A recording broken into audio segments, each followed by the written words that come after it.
The squabbles and the confusion that have characterized the relationship between the Justice and Legal Affairs Committee and the Joint Select Committee on the IEBC may end tomorrow, when the two co-chairmen meet the Speaker of the National Assembly to resolve what has appeared to be a parallel process dwelling on similar issues. Order, members. In the National Assembly, after the chairman of the Justice Committee had tabled his report, which dismissed the petition that had been filed by Barasa Nyukuri and found no fault on the commissioners of the IEBC, GEM MP Jakoyo Midiwo sought to question why it had been concluded, yet the committee did not have CORD members, and there was another process by the Joint Select Committee that is going on.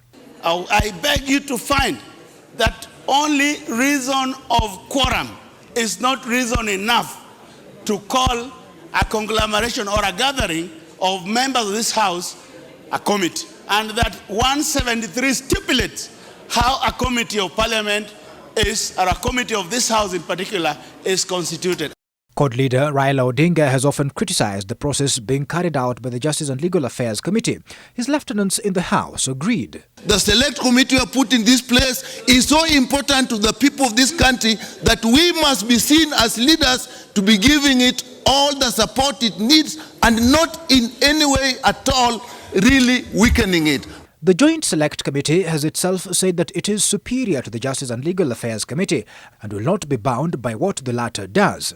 If the findings of the Chepkonga Committee are in conflict with the findings of this superior committee, then the findings of this committee shall prevail and override any findings of the Chepkonga Committee.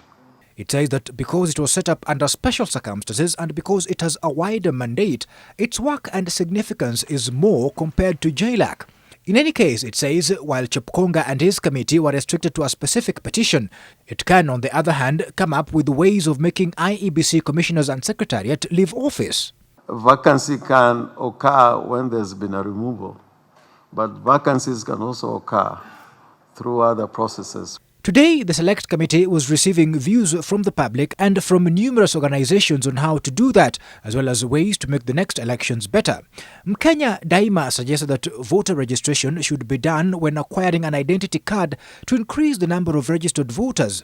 AISA suggested that presidential election results should be tallied and announced at constituencies to stop manipulation of results at the National Tallying Centre.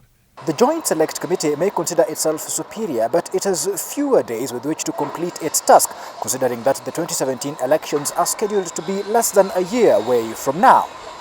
Andrew Ochieng, NTV.